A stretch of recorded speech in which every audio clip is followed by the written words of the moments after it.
What up? What up? What up, world? We are back. Finally, it is 2023. We are doing the first mock of the year. I'm Classic Mike. This is the Get Right Fantasy Network. Today, I have a really, really special guest with me. His name is Brandon Karkiewicz. Karkiewicz. Aha, got it right. Yes, Brandon Karkiewicz. There we go. Yes, you did better than most teachers I've ever had in school. So we got Brandon here. How you doing, man? How you doing tonight? I am fantastic. Been looking forward to this ever since you posted in the chat, and I'm looking forward to this draft we're about to do, man. It's gonna be a great time. Yes, sir. So tonight we're going to be doing a Super Flex Dynasty Startup mock. We got a bunch of the Get Right alums. We got a few new faces. We even got a really special guest in there as well. We're going to show you that in a second. Of course, with Brendan here as well. We also, he's the special guest, but I have somebody else that people would love to have in here. So first and foremost.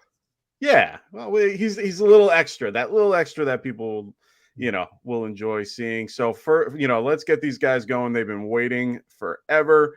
So let's get them in the chat and get them started. So here we go. Like I said, Superflex Dynasty Startup Mock.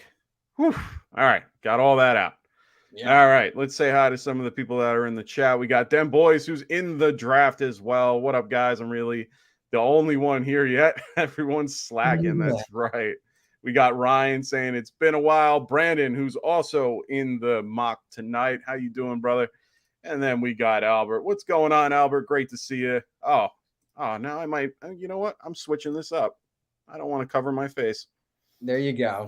Let the world see your beautiful face, Mike. Yes. Well, Mahomes went first. I am shocked. I know, right? Let's see what Kevin does. I think this is where you get our special guest. We have Kevin Coleman from the Fantasy Guys joining us here. He goes with Jalen Hurts. Ooh, good pick. A little disappointed here. I wanted at least Trevor Lawrence to get me. I'm a little disappointed here. Do I do it? Do I go with Herbert? Do I go with Jefferson? Ooh. I'm going Jefferson. I'm gonna make it interesting. I'm gonna make it interesting. Took the best, like the most consistent non-quarterback on the board. I get it. I had to. Like I feel like I can get some value later now. Exactly, especially since they traded away Adam Thielen, got released by them this season, signed with Carolina. That's just going to be more targets for Jefferson, hopefully in the red zone. Yeah, and I mean that's a huge conversation for us to have as well. I mean, the Panthers made a ridiculous amount of moves this this particular offseason. They signed DJ Chark recently. They signed Miles Sanders, Adam Thielen, as we said, Hayden Hurst. So they're looking to sling the damn ball, and that's a good thing. So I like the Jefferson pick for me. A lot of mocks that I have, I've been having them there too. So how are you feeling about the particular Panthers team at this point? I feel like the Panthers, honestly, if they can really get this draft right, they have a shot of winning their division this year. That division is also very suspect at best. Yeah. Like it's a bunch of bad teams. If you can get the 500, you're winning the NFC South. Well, that's what happened last year. Exactly. I like that. Like straight up, Baker Mayfield could do it this year even. Well, and that's another big signing that came off the board is Baker Mayfield going to the Tampa Bay Buccaneers to fill in for Tom Brady, not to be Tom Brady, but at least to fill in for him while he's gone. So that's going to be a really, big piece. At least that kind of, do you think it hurts, the receivers like Mike Evans and Chris Godwin for the time being? Definitely hurts compared to Tom Brady. It's definitely a downgrade. Like there's nothing we can say about that. I'll say TBD. I want to see how Baker Mayfield does with Mike Evans, a possible Hall of Famer, and Chris Godwin, who can get open constantly, no matter where he lines up on the outside, playing Z or in the slot. Nice. Oh, wait, we got, I love hearing this. So we got Perry Williams in the house. He goes, yo, Mike, I won Yes. that league I was asking questions about every week. Miss you, man. Dude, I miss you too. I'm glad that you won. Thank you so much. Please make sure you add that in the comments for this video so we know that you won, so that you can let people know that Get Right helped you out. You can even put my name too, because I would love people to hear that I helped you win your league. But I don't want to take all the credit. We have a wonderful group of channels, a wonderful group of people. We got a bunch in here today. We just had McGoats make his pick for Tyreek Hill over there with the Check Down podcast, Cody McGoats and the crew. They're part of our Get Right network as well. WAGMI Fantasy, make sure you guys check them out as well. We also, he already made his pick for Josh Allen, but we got Tim over at the Fantasy Frontline as well. Tim and AJ, make sure you guys check out their channel as well. Tycoon's in the house today. We got so many celebrities here, so many great people that I'm so happy to be a part of this. But Tycoon's in here as well. Check him out at the Fantasy Boardroom as well. It's that time of year. We're all a little bit, dialed down. This is our first show of the year. We're really excited to be back. So, check him out when he gets all his, starts putting out his content more.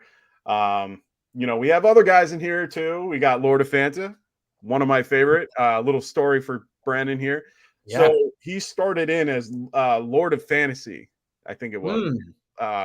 Someone's going to correct me in the chat, and it's completely okay but we just kept saying Lord of Fanta, and he ended up going with it and changed his thing. Great. Yeah. It's great. You know what else he should do? He should really lean into, do you remember Keenan and Kel? Oh my God. Do you remember the orange? Well, yes. Lean into it, my friend. Oh my God. Part of this thing. That would be hilarious. And you know what he should do? For a drinking game for his fantasy football team. Okay. Have you ever heard of Not Your Father's sodas? No. It's alcoholic soda. Okay. So you can buy an alcoholic orange soda, my friend. Oh, okay. And let's say for every fantasy point you win or lose by, that's how many drinks of that alcoholic soda you're taking. Interesting. I don't hate that idea. Yeah. I don't hate that idea. Well, either way, we got Lord of Fanta, we got Tim, like I said, we got Ryan M. Hick in the house. And then you just have me slowing down the whole process, right? No, you're not slowing anything down. I took a minute. I had to think about it. I didn't know if I wanted Amon St. Brown. I didn't know if I wanted another receiver or another running back at this point, because Breece Hall's still on the board. We have Jonathan Taylor still available as well. Ooh, that's a spicy one. Interesting. Good for you, Kevin. Good for you. So, like I said, we have Kevin Coleman here from Fantasy, the football guys in here. He's joining us this evening. Of course, we have myself, Tycoon, another Brandon in here as well. Brandon Giascoli. I'm really bad unless your name is like Tim Smith. So Martin's in the house. What's up, Mike? You're alive. Oh my God, Martin. It's great to see you, my friend. Martin's over at the Dynasty Pylon, so make sure you guys check out Dynasty Pylon as well. Great content, really good Dynasty stuff, as well as IDP if you're into that, which I know everybody does.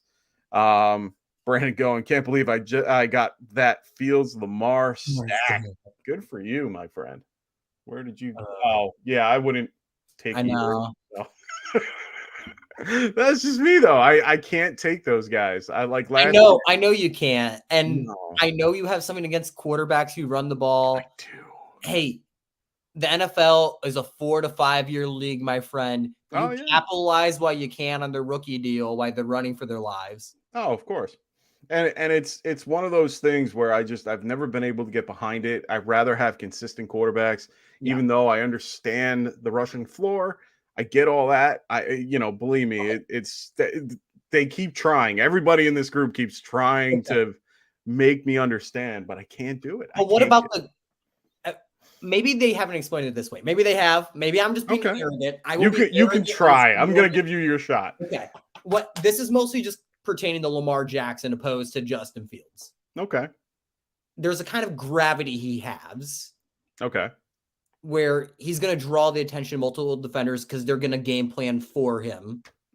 If there's a good offensive coordinator that can do something with that, with the passing game, and marry that with their running game, it could be something great. My problem is Greg Roman, he only had half of it. He had a great running game, but just the marriage between the run and the pass game was not there. No, that's understood. And for me, you look at his stats, he hasn't thrown for anything over, the 3,000. I think his 2019 season, he threw for 3,200 yards. That's the highest he's gone all for his career. And he needed to have over 1,000 rushing just to even, be considered a really, that freaking monster quarterback that everyone wanted. And then everyone tried to, from 2020 to 21 to now, everyone has just been trying to grab that 2019 season and trying to hope that happens again. But all the numbers keep dipping because his rushing stats went down. He kept getting hurt, and there is no correlation. They've already come up with that where, there's really, it's you actually get more season ending injuries based on, being in the pocket compared to running. Yeah. So for me, I'd rather have a accurate passer that can throw for 4,000, 4,500 yards. Yeah. And then you have a ability to run when needed. That is the key to it. Like Burrow to me, and, guys like Josh Allen, Patrick Mahomes, even Trevor Lawrence, like those guys I like a little more because they have the ability to run when they need to. My only problem with it's more with Josh Allen opposed to the rest of the guys on the list is he does hold on to the ball too long, and too many pressures turn into sacks is a big issue for him. Yeah. But I don't know. I think Lamar Jackson gets too much of a rap for not being an accurate passer. I really don't think it's that bad. I think the last I checked for his career, his completion percentage is like 64. Yeah. Compared to everybody else that's like in the higher 60s, which is a little bit more acceptable. So could we argue that it is a little bit of a passing percentage worth the rushing upside, and how much defenses also have to prepare for him? Agreed. And it's also the weapons that he has. I mean, you can make the argument that his weapons have just been minuscule to the point where he doesn't really have any. Like, he's got Rashad Bateman, which I know, and if Anthony's listening, I know the first thing he's going to say is he loves Rashad Bateman, and a lot of people do. But he wasn't really on the field. And then if you only have Mark Andrews, you're double covering Andrews, and then you got no one else but Duvernay and Likely sometimes. Who? You have Isaiah Likely sometimes. Yeah. Sometimes you have Isaiah Likely. That's it. Or Josh Oliver for random touchdowns. Like I know. Well, he's in Minnesota now, so we don't have to worry about him in there. Right. It's Duvernay, and like you said, Rashad Bateman's rarely on the field. And when he has been on the field, when he has played banged up, he hasn't produced. Yeah. So, I mean, they did sign Marquise Goodwin, and Nelson Aguilar. Yeah, and Nelson Aguilar, whoop-de-doo. Speedsters. Exactly. They're speedsters. Like, I understand that Lamar has a deep arm. He does. Mm-hmm. I am shocked at how far he can throw the ball accurately. I'll give him that. Yeah. But honestly, that's it. Like his intermediate, like nothing. I can't get behind it. Does he have anyone that's winning in that part of the field though? No. That's the other, like there has to be some kind of marriage there for Lamar Jackson. I completely agree. But there's not going to be another team that's going to be able to want to give him the contract he wants and give up the 2 picks and also have those weapons around him he needs. Agreed. There's just not that marriage that's available right now. Now, how do you feel about his particular contract scenario and what's going on currently? I mean, we had the report the other day about, some fake agent and all that, which, I guess we can disregard because, at the end of the day, he's still, he's representing himself. So I respect him for representing himself and wanting to do that. But is that really a smart idea right now? Is it? I like, come on, like You're not. I don't know. You Honestly, turned down a 3-year deal for 130 million guaranteed, or 133 million guaranteed, and you turned that down. I'm okay with. Okay, but here's the thing: if I'm Lamar, and I know the style quarterback I am, and like you're saying, there's a shelf life with me, and I'm self-aware about this shelf life. Yeah. Wow. I don't think you're self-aware about the shelf life. I mean, okay, but let's say hypothetically he is. He wants to maximize the amount of time he's in the league in a short period of time. The Ravens are not putting an offense around him that's going to maximize his talent. Agreed. Wouldn't you almost want to push it to go to free agency? That's the part that sucks, is that he doesn't have an agent, and it's so hard for just anyone to contact a team without an agent. And the fact that a team want like being willing to give up that first round pick, or those 2 first round picks. So it just, I don't see teams wanting to do that or risking what and seeing what I see, because I feel like teams are seeing what I see in the analytic of it. Because if you look at his statistics, he's not a great quarterback. Take away the rushing, or take away like just a smidge of his normal rushing, he's a mediocre quarterback at best. He's like Mariota, or like he's really not that great, but his feet make him fantastic. So I understand where, and everyone gives me crap about the concept that I'm so down on him, but I'm down on him because of you can see the downward trend with him, and everyone's just like, it's going to go back up. It's going to go back up. Like, no. I don't know. I do think, for me, I do think Lamar Jackson is going to improve statistically, because as a passer, the past 2 years, even though he's been down statistically, he has legitimately looked better from a technical standpoint. Okay. As a passer. I haven't seen it. Okay. That's me though. That's me. I understand. But there's just 2 games, honestly, where I think over the past 2 years, his game against Kansas City, where he brought him back, and his game against Indianapolis, we had to bring back 2 different teams that had barely anyone on it.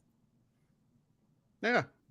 He is a force he is a force in the NFL. I do honestly think he's right to try to get the contract he is. I don't blame him either. For him, the thing is I think he's aiming too high.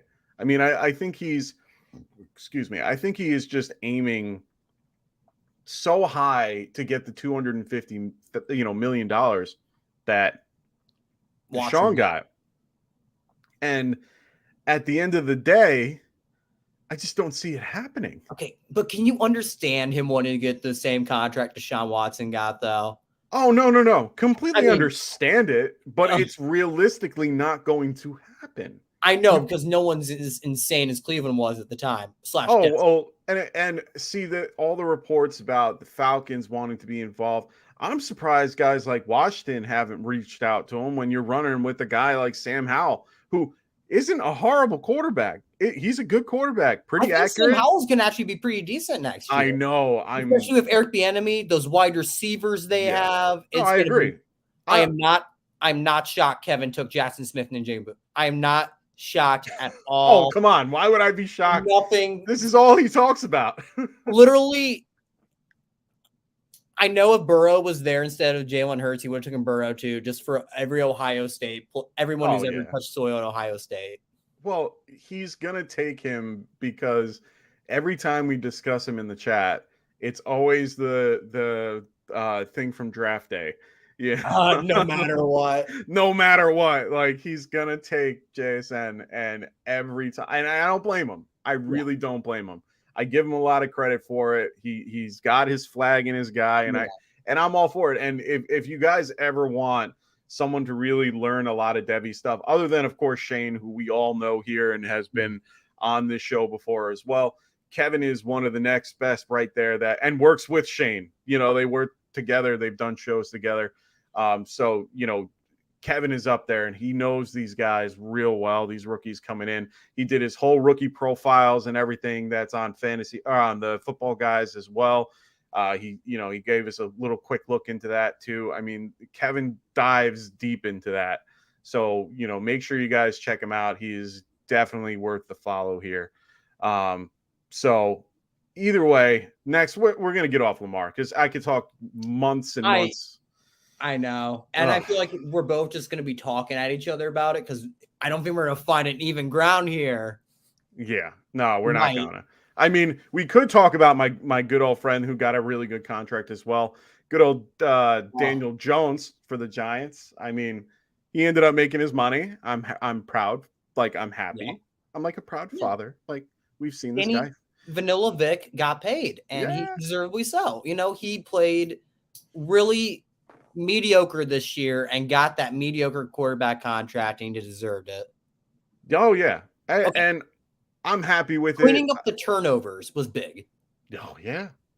Massive. He went from 8 to 5. Or no, it was 14 to 5, I think it was, or 14 to 6 or something like that. Like, he went dramatically down. Yeah. So. Which, it's the Dable effect, man. Look at Josh Allen before and after. Like, I feel like there's something in the sauce. Oh, yeah, for sure. I'm very happy with the group. I wanted him to stay consistent. My whole thing with this is being able to stay with the consistent coach, OC, the whole deal. I think he can really have a great year and a great, future with this particular team. And honestly, he has a great group around him. So, I really think that he can do well moving forward. We just have to see if they can get, the X receiver. I mean, we were talking about before we came on. They have every slot receiver in the market. They got Paris Campbell, which I'm still trying to figure out why. Jamison Crowder, I don't get. They re-signed Darius Slayton, which is a great, I like having Slayton back. I do. He's a very interesting receiver. He actually said that he was offered more money somewhere else and he decided to stay. So I like having him stay for the most part. But I really think that we need to sign some decent X receiver. Anyone that's even in the draft, I'd be okay with it. But I prefer, my wish list would be, Deontay Johnson. Like go trade for him or go, I know that there's been talk about Hopkins and, all that fun stuff. Not going to want to go to New York. The only thing that I've heard is that he's willing to restructure the contract. So it doesn't matter, which is fine. He just wants to get the hell out of Arizona. To be honest, I don't blame them because that place is a shit show. They charge the players for fucking meals. I still can't believe that. Football is literally the only professional sport where you need to keep on a body mass. Oh, yeah. And literally, they just said, fuck it. We're going to charge you to eat here. We'll take it from your game check. Exactly. And it made no sense. And then they don't have Kyler for at least the year. It looks like he ain't coming back until at least. Well, they keep saying that it could be the whole year. They're planning for the whole year. But if he comes to, it's one of those. Don't play him the whole year. Don't play him the whole year. And then when this shitty roster. Oh, yeah. Just get the shit year out. Eventually, he gets just smoked out by everyone they play. Then you're going to have a real fun decision to make a year from now. I agree. And the hard part is that they're currently running Colt McCoy. Like they let go of Sorley, and they don't have anybody else. So who the hell's throwing the ball, Colt? They're not going to sign anybody? David Blau. David fucking Blau. Oh my God, David Blau. The Hard Knocks hero. The guy who fumbled away a game for Detroit and then got cut. Goddamn David Blau. But who are they going to grab, though? There's no one left on waivers. Are they going to go for the Carson Wentz, and just see what happens? Like, honestly, that's probably what's going to. No? Okay. Just rock it out because this year's a wash regardless. You're not playing Kyler. This roster is terrible. You're trading away DeAndre Hopkins. Draft a quarterback? Hollywood Brown? No. Okay. Why draft a quarterback this year? Just for the rookie quarterback to get killed behind this shit offensive line with no weapons? Yeah, I was really shocked that they re-signed Will Hernandez.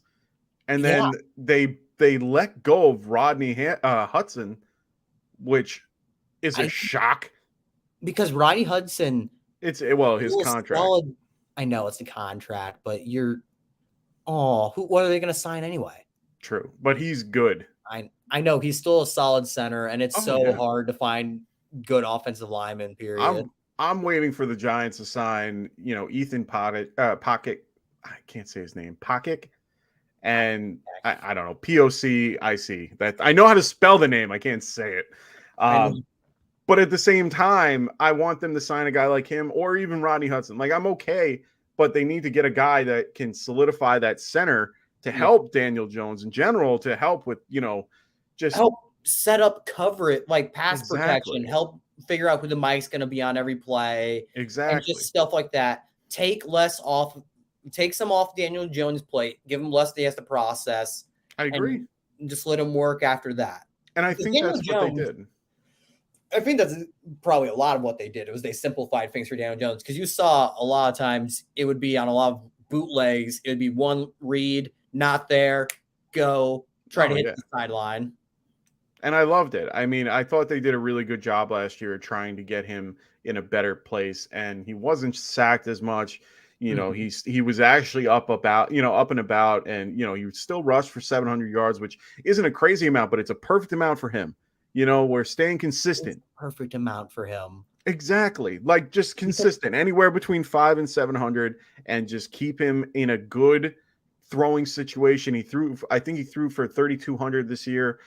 Give him that ability. I know he was 15-5, but that's why we grabbed Darren Waller. So for those who don't know, Darren Waller went to the Giants in a trade for a third-round pick, the third-round pick that we got for Kadarius Toney. Honestly, it is Kadarius Toney for Darren Waller.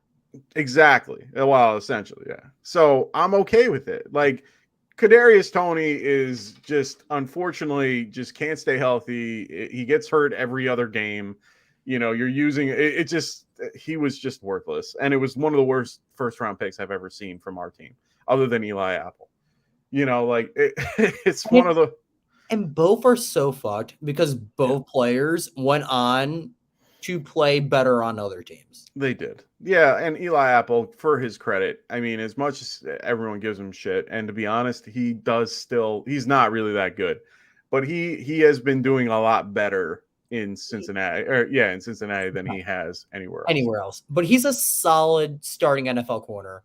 That is impressive of itself, because that is so fucking hard to play. Oh, I can. Yeah, I mean, I've never. Outside, like, I tried playing corner at one point in high school. Fuck that. Yeah. Fuck that. That is something that my hips lied, cheated, stole from me. I could not keep up with these guys on the outside. It was not for me. I can't do it. I mean, for me, tight end's great. Like, I'll do that. I can block. For the most part, I can at least catch a pass. Like, I can run out a little bit, but at the end of the day, I'm not the football player. That's my brother. My brother did that for many years. He played offensive line and played for Stony Brook. So he taught me a lot of what I know. Another QB that we found that had a new contract, a new place to live, and a new place to go, and that's Derek Carr. I mean, Derek Carr got a 4-year deal, $150 million, $100 million guaranteed. He's going to the New Orleans Saints. I mean, I think that's a wonderful place for him. I know that they're just swapping out, Andy Dalton for him, but honestly, I think it's a great move. I really do. I think that Derek Carr can only help that particular team. And, now it's just really trying to figure out what's going to happen with Kamara and seeing how that that unfolds. They picked up Jamal Williams as well. They re-signed and restructured Michael Thomas, so that they're keeping their weapons a little bit. So now they just got to make sure they can keep that line well and keep that defense strong.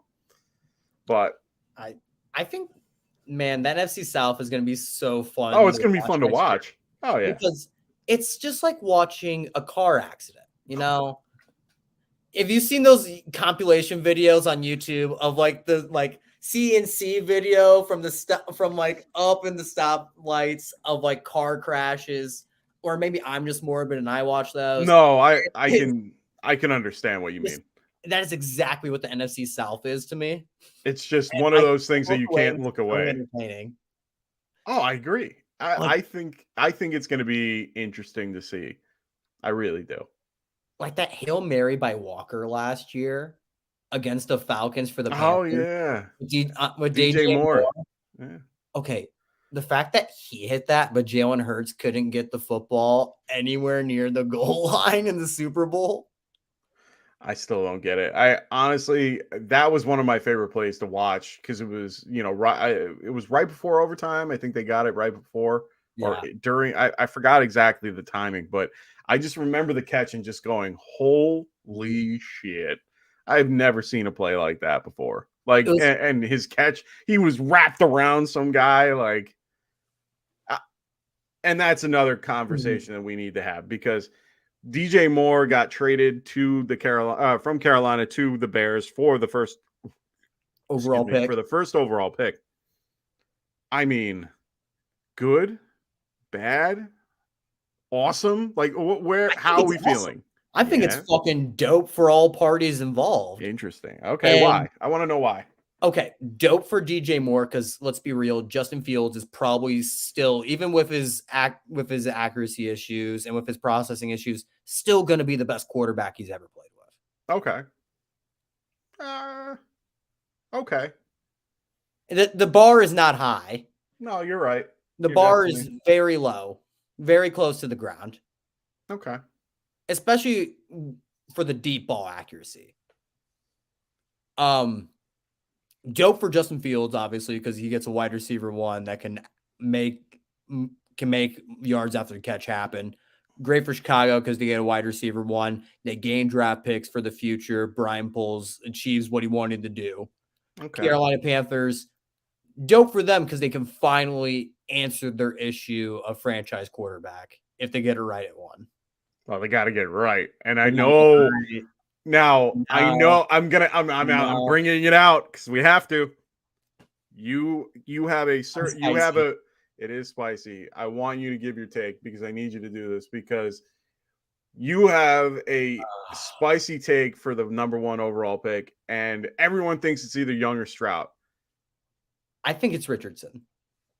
I think Thomas Davis the other day on NFL Network kind of said it right when he said that he would be the home run pick there at number 1. And you don't give up all of that just for some guy who's going to play within your system and just barely elevate your system. You want a guy who is your system and is your offense and changes what you do and how you do it. And I like that.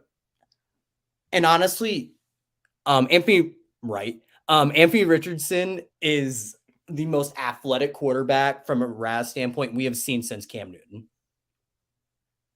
He does have some accuracy issues. It is spotty, but man, there's some beautiful throws on his tape too that are absolutely just jaw-dropping. And he agrees. That boy agrees with you. I know. And if anyone follows me on Twitter, I posted a couple months ago when Anthony Richardson was plus 9,500. Just put a $5 bet down. I promise you're going to make some money. I really do think it's for Anthony Richardson. He gives him the floor with his rushing upside as well. And something that I think is very interesting, their offensive line in Carolina is still a bit shaky. It's getting a little bit better, but it's still shaky. Agreed. Out of all the first-round quarterback prospects since 2017, do you want to hear who has the best ratio, the best pressure to sack ratio? Sure. It's Anthony Richardson. Wow. Only 9.2% of his pressures are converted to sacks. That's incredible. He's not, when he's getting pressure, his offensive line's getting beat, he's not allowing bigger mistakes to happen. And that's what you need for that position. I mean, it's good that he has the ability to do that. Yeah. It's just what you were saying earlier about what some of your qualms with guys as a passer, but can he grow as a passer as well in the pros? And that's the hope. I mean, they got to put the pieces around him to be able to do that. They haven't lost Pittman, which is good. They kept Alex Pierce, who's really good as well. They have really good up and coming, with Jelani Woods. They have really good tight ends in that group. Ooh, so you're talking about the Colts? Yeah. Ooh, Colts. Oh, wait. Wrong. Wrong team. We're talking about Wrong the team. Panthers. I'm talking about Carolina. I'm All saying right, he can make it work for. I think he can make it work for either team because I think he's interesting for both teams. And that's the thing, though. Carolina actually just did that. We just talked about him a minute ago with all the weapons that they had. They just have to build a line now. So they have Ike Ekwonu that they got last year in the draft from NC State. They're at left tackle. That's at least a start. It's a start, but they need to start doing a little more and building either in free agency or with the draft. And that's where the fun is you grab him and then you're going to have to wait that 32 picks to go back to get in the first round or, wherever they are. I forgot what pick they are in the second, but you're going to have to wait until that pick to either go lineman and just keep, building around a guy like Richardson, or do you let him go and you get a guy that can, manage the game better, has it a little more accurate, can deal with these weapons. But I think either way, I think they're going to be it's going to work out. Bryce Young, CJ Stroud, I think all these guys are really, really in good spots. I mean, whoever doesn't go, I see Stroud going. I see him going to the Texans. Ooh, okay. I think Bryce Young goes to the Texans. Okay. For some reason, very similar that I feel like Aiden Hutchinson was just always a Detroit Lion. For some reason, I just feel like Bryce Young is it's a pure manifestation. It is nothing real, nothing tangible. I just think it just fits for some reason or another. There is no real analysis with it. I just think Bryce Young would be a great Houston Texan. No, for me, it's just the concept that it's just a feeling. Yeah. Because it's not that I don't agree with you with Richardson going to Carolina. Yeah. It's just a feeling that it's been programmed in me for the last few months, since the combine, that it's probably going to be Young and then it's probably going to be Stroud and then it will be Anthony Richardson. So for me, it's one of those scenarios where I think that at this point, I rather have, I think that Stroud for the Texans is just, it feels so good, but we have to wait and see for that one. And I'm pissing people off in the chat, which is fantastic. Me and Tycoon are sniping each other, and it's fantastic. He sniped. I sniped Deontay Johnson from him, and he sniped Jared Goff from me. So we are both very upset at one another. I thought, well, my Daniel Jones is off the board. I guess I'm gonna have to just punt. Hey, my thought was going Jared Goff, but I thought he would wait a little bit because he already had 2 QBs, and I was just waiting for him to drop to this round, and then unfortunately he wasn't there. And I don't really like much of the quarterbacks in this particular, situation here. So I have to punt, unfortunately, and I don't like doing that, but I have to. I wonder if Kevin is going to name his team the All Wide Receiver League, or the rookie. Kevin's going no RB right now. No, he's going 0 RB with a rookie wide receiver class. I like that he's doing this in a very deep rookie running back class. Oh yeah, I respect it. Oh, I give him credit. I would never do it. Tycoon's doing the same exact thing too. So I did it last year because I wanted backs from this class. Okay. I can see that. I have a weird thing. Like with all the backs that change. I mean, we had a few that changed this year. Mm-hmm. We have Sanders going to the Panthers, which we were talking about before. Montgomery went to the Lions. Jamal went to the Saints. So a lot of, switching around for the Lions. Deontay Foreman to Chicago, Samaje Perine to the Broncos. A few guys stayed put, like Alexander Madison, Jeff Wilson, and Raheem Mostert. All the last two stayed in Miami. Madison stayed in Minnesota. Singletary went to the Texans. Like all these people moved around, but the core guys like Jacobs and Barkley are still there. But there are trade rumors for guys that are a little older, guys like Derrick Henry, guys like Dalvin Cook, guys like Eckler.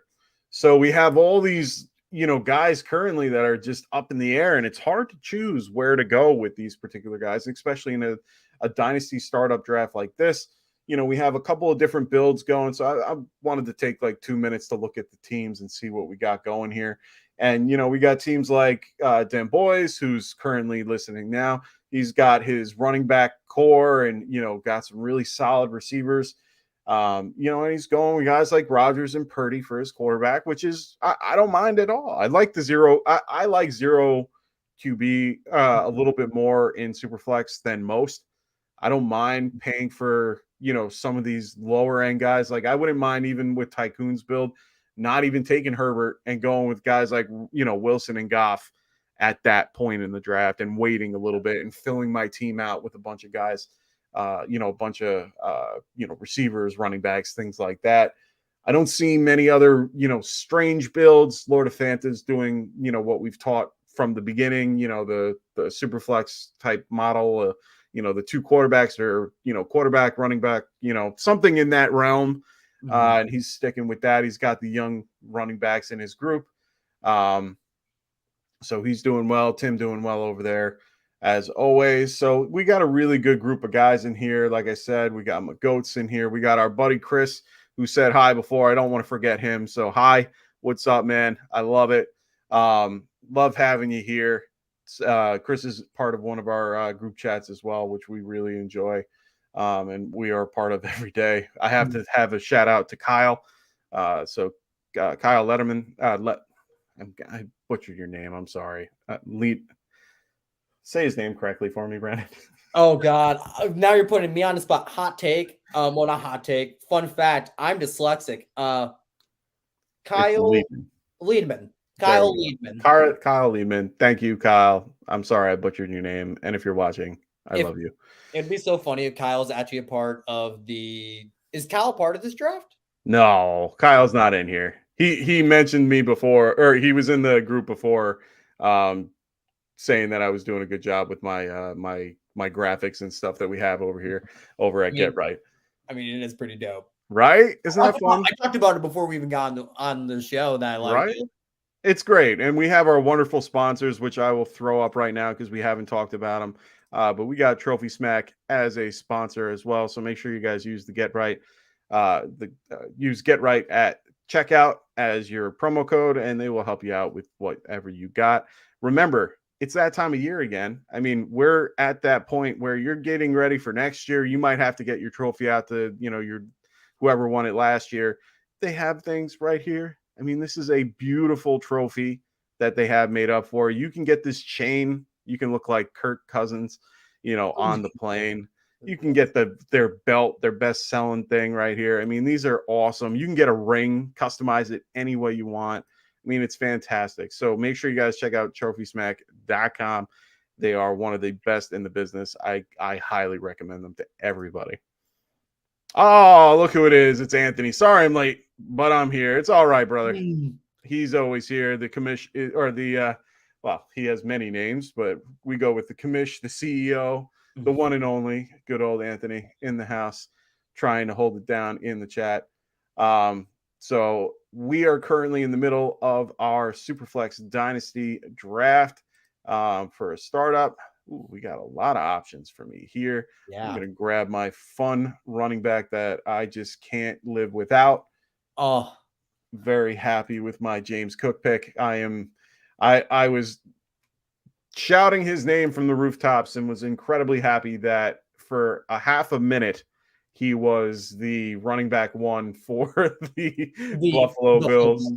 Okay. I thought the same thing because I have a couple of dynasty leagues I did last year. And I was like, finally, he's getting touches, but I'm nowhere near the playoffs. Yeah. And I was just really, really happy to get him. Unfortunately, it was just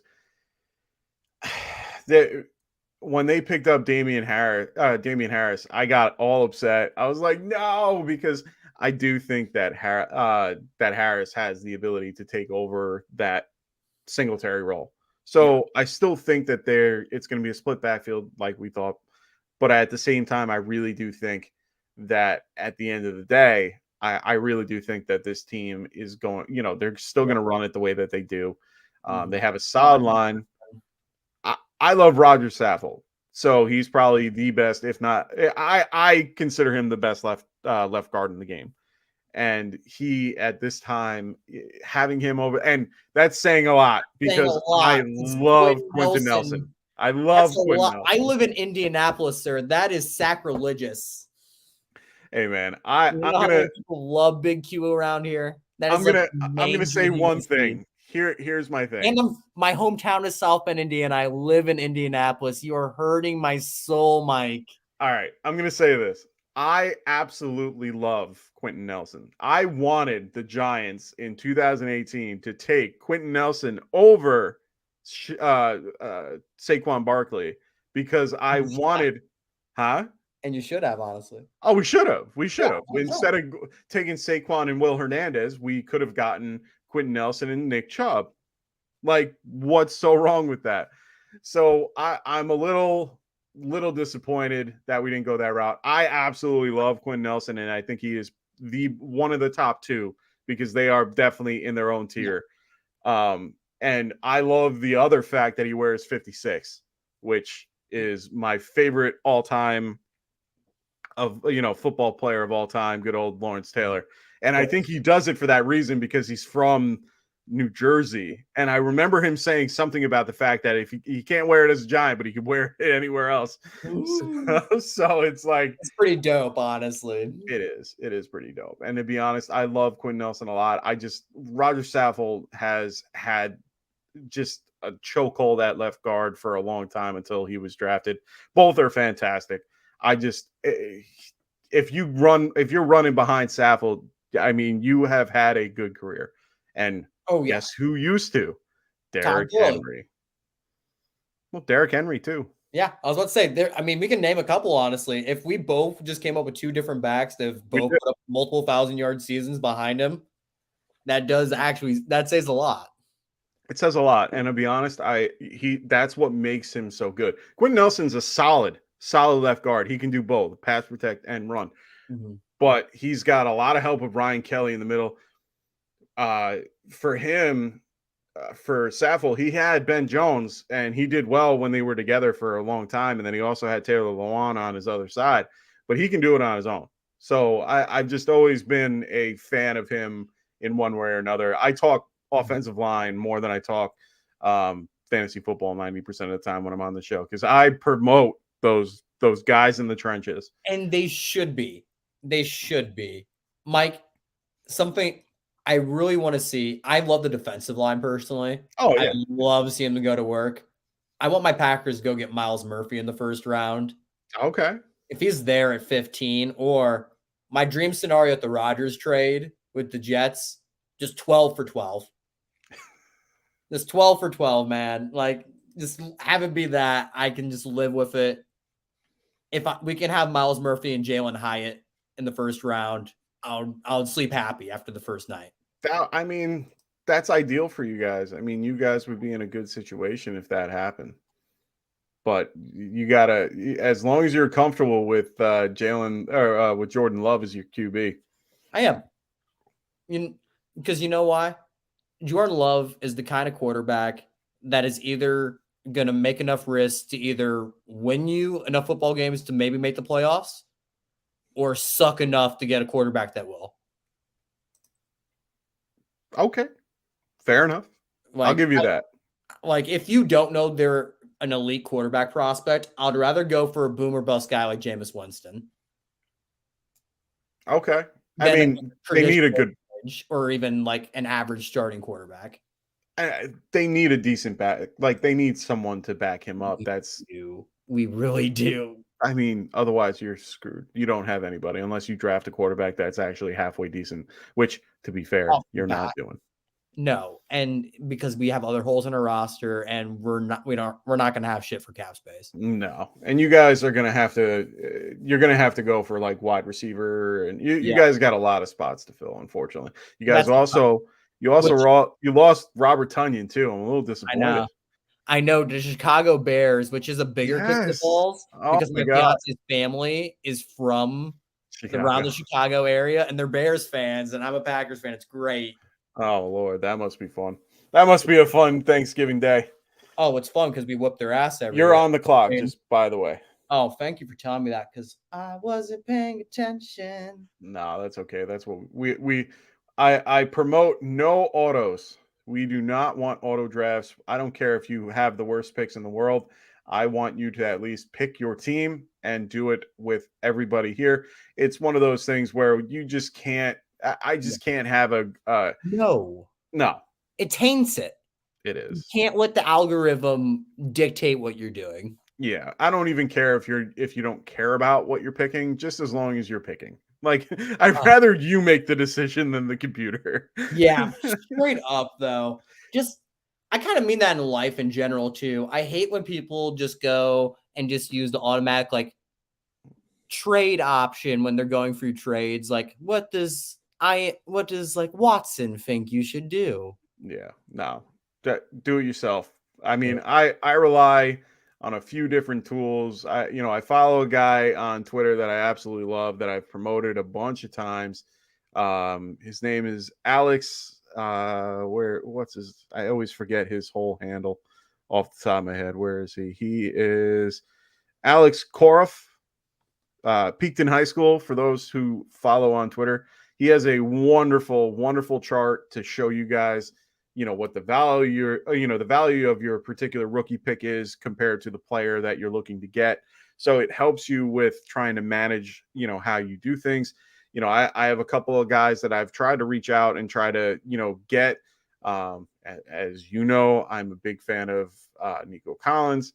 I'm a big fan of all these, these guys that are a lot lower on the totem pole. Yeah. But they're guys that I really enjoy that I hope that, I can try to acquire in my dynasty leagues. And I've had a little bit of a rough go, with grabbing those guys recently. So for me, it's just been a little bit difficult trying to get guys like Nico Collins and stuff like that, but it's okay. It's okay. Calbeck, you know who you are. It's okay. But at the end of the day, it's something that I want, I try, and that tool has been very helpful to try to gauge, what I'm willing to give so that I don't overpay or underpay. I just like it. So make sure you guys check him out. He's a really good follow. We had a lot of different changes, guys like Rashad Penny going to the Eagles. How do you feel about that? Like a lot of people reacted a certain way. And I wasn't sure how to feel about it because I don't really care for the guy. I didn't really like him as when he was on the Seahawks. But now that he's an Eagle and there's no more Miles Sanders, they re-signed Boston Scott. So they don't really have much there. How do you feel about that? Do you remember when the Eagles traded for Jay Ajayi? Oh my God, I knew you were going to say it. Yeah, I knew you. Yeah, because you did mention this. Okay. I want you to give that take because I'm actually curious. Okay, because then you add an efficient runner behind an offensive line that is already full of just mauling offensive linemen, possibly the best offensive line in the NFL. Okay. With a quarterback that is going to draw a lot of attention in the run game. No, that's fair. And also, the biggest knock with Rashad Penny, honestly, is the fact that he can't stay healthy. Yes, health. He's Mr. Glass. And the Eagles are known for being having a rotation at all times. And I do think the Eagles are going to draft another running back as well. Okay. Maybe early on in the draft, they could be a team that goes for B. John Robinson. Okay. So I think being a part of a committee is still going to be a good thing for Rashad Penny. I think he is going to be good for the Eagles. I think from an efficiency standpoint, he's going to be great. I personally wouldn't draft him too highly. Okay. But if the price is right, I mean, I'm down to have him. No, that's fair. I mean, they definitely need a little something behind there. I mean, you can only go so far with Kenneth Gainwell. Yeah, but they drafted him pretty high, wasn't he a second or third round pick? He might have been. Memphis pushes out some RBs.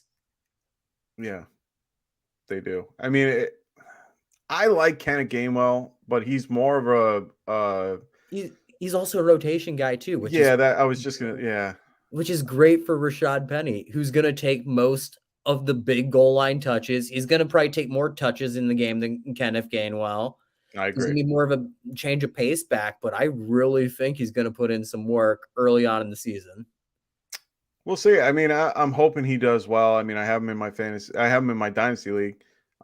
So we'll have to wait and see how that goes. I had him randomly on my bench. I'm like, oh, I have him. Oh, cool. Like Okay. I thought he did something horrible last year, and he did. He broke his ankle. But at the end of the day, I'm like, I thought he did something even worse because I thought like he hurt his neck or something, and I was thinking of Chris Carson because I knew it was one of the two backs that got hurt. So I'm like, I mean, both. It was they both got really hurt. But then we had other signings that happened with wide receivers. We saw Jacoby Myers go to the Raiders. We saw Matt Collins get out of Las Vegas, go to the Falcons. We saw Juju Smith-Schuster go to the Patriots, which was weird. That's so weird because he's such a free spirit. TikToker made that weird anime video dissing the Eagles. I didn't see that. Oh, dude, it's like 3 minutes. I'll send you the link. You gotta send it. It's insane. He pretends to get kidnapped. Of course he would. But imagine someone like that going to literally a military sergeant in New England. Yeah. I'm a little shocked that he went there. And at the same time, they paid the same amount for I think it was like the same. Myers got paid for Vegas. Exactly. Didn't they get paid the same? So why the hell would you get rid of the guy that you had there for years? The fucking lateral, man. I know. Fucking lateral to fucking Chandler Jones. That was it. Bill saw that and he said, fuck that. Yeah, probably. I mean, there wasn't really a lot of wide receiver movement other than the DJ Moore thing that happened where he got traded. I didn't see a lot of crazy movement. Robert Woods going to the Texans. I mean, that's neither here nor there. I mean, the Texans don't really have many weapons at this point. They did grab a guy like Dalton Schultz for the tight ends. He got picked up by the Texans for way less money than I thought he would get. He got way less than his franchise tag last year. I think it was 1 year, $9 million for him, and it was just like, why? The Cowboys don't want you back. Like, you could have got more. It is what it is. He took a risk on himself, and it didn't pay off. Like, that's, I guess, it's a shame. He's a solid tight end, and I really do think I do think he'll do well. We'll have to wait and see how that turns out over in Houston. Houston does still have a decent group of wide receivers. I think, I am biased, unfortunately, just because I know how I feel. Okay, I hope Mechie comes back full strength and ready to go. That is a big one that's a real big sleeper for the Texans. If Mechie is good to go. Whoa, I didn't know that. Cody, I didn't know that. He turned down a 3-year, $30 million contract. Last year. That's why I said he bet on himself this year. How he can make more. Ew, I don't like him now. That was bad. Ew, that just made you go ick. That made me go ick? Yeah. Why would you do that? Why? It's like Lamar Jackson turning down $133 million for 3 years. Like, why the hell would you do that? It's honestly worse because you're a tight end. Yeah, well, that's exactly right. For 1 year, $1 million, or he got a 1 year, $9 million contract. Wow, Cody, thank you for that. I didn't realize that. That is insane. Like, he was a good tight end. Like, I understand everything that happened. He did well last season. Just in general, he was a possession receiver. I think possession tight end. He was tight end 6 on the year. Like, he was tight end 3 and then tight end 6 or something like that. I got to look because I don't want to be wrong. But he was a fantastic tight end. I always liked him. I have him in my dynasty league. I love Dalton Schultz to, be my guy if I had to. I for the Giants, I'm fine with Darren Waller, but hey, if we got Schultz or Gesicki or something like that, I would have been happy. Where is he? Oh, okay. He was tight end 1, 2, 3, 4, 5. Oh, he was tight end 11. That's all right. He was still good. Man, Gesicki was another one. It's because he's a shitty blocker, but man, just could not work in Miami at the end. I was so upset when he went to the Patriots. I know. I have He's back up pretty much. I don't know why I like this guy. I tried for him everywhere. I did trade for him. Tycoon will be, I got him for Tycoon, and I was really happy with it because I'm like, oh, there's so many possibilities that could happen, and he could, definitely sign with a better team, and there's so many teams out. He could go to Cincinnati. Cincinnati would have been dope, honestly. Cincinnati for the right price, I think would have been fun, except he still wouldn't help with their run game. No. That is the biggest bugaboo. He needs to go to a team to where essentially he's a slot receiver. And that's what sucks for him going to the Patriots. Well, because they already have that power slot kind of role with Juju Smith-Schuster. Well, the thing is that he could have done that in the Bengals offense because the Bengals didn't have Hayden Hurst block often. They put him out wide. So why not? You are right there. They would usually have like their fullback or H-back, what you're going to call Wilcox, stay in and be the blocker a lot of times. So, I mean, for him, I just didn't understand why you wouldn't want a guy like that for like the Bengals side. But, teams like, the Raiders, they signed Austin Hooper recently. Brown side, Jordan Akins. Teams, the Browns are getting some guys. I mean, they just made the trade. They are. Elijah Moore. They have Amari Cooper. Like, they have Donovan Peoples-Jones, who is a sneaky, really good pick. Okay. He's really athletic as well. Oh, I mean, fantastic. We saw that he's been a punt returner, a kick returner for them before, and has actually taken it to the house. Like, Peoples-Jones he saved people's seasons last year. I mean, he was really good at the end of the year. He did very well in a lot of situations. So you now have these three wonderful receivers. You have David Njoku, who's still there. You have this guy, Jordan Akins, who, to be really honest, is a very incredibly underrated tight end that people just don't realize how good he is. He picked up at the end of the year too. I think he had like 2 or 3 touchdowns near the end of the year. So, for someone like that, I mean, you're trading off a little bit. The Raiders are looking more like Austin Hooper is more of a blocker. He's not really a possession guy. OJ Howard to the Raiders too. So you have OJ Howard and Austin Hooper, to replace Darren Waller. And I understand. And Foster Moreau, I'm sorry all that happened to you. I mean, good luck in your recovery. My cousin went through the same thing you did. So I can definitely understand what you're going through. So, good luck on all, that you do. I really like Foster Moreau a lot. So I hope he, has a good, healthy recovery. Since we're talking about him. Nice. No, it's a great pick. I mean, we were just literally talking about it. I was like, oh, perfect timing. No, it's perfect. I was going to aim for him. I was looking for Baker, but Baker got taken, and I'm not taking Zach Wilson. So. Okay. I love Aaron Rodgers going to the Jets for so many reasons. One, him and Zach Wilson being in that same locker room. Oh my God, I think they'll eat each other. Gross, but they will eat each other. Because they will eat each other alive because they're both like different kinds of alpha crazy. Yes. That don't mesh. Aaron Rodgers is conspiracy theory uncle, and Zach Wilson is private school. My daddy bailed me out of this lawsuit. I agree 110%. Like, that's exactly who they are. Oh, it's just going to be fun to watch that. Orlando Brown turned down an extension that would have made him the highest paid left tackle in history last offseason. I know. And he's a big dude. He's a really big dude. And people don't realize, like, he's like 6'8", like 320 or 350 or something like that. He's a monster. Like, I don't understand why he would turn down such a good contract. And then on top of that, he didn't want to also, I don't think he wanted to play right tackle. Yeah, I can believe that.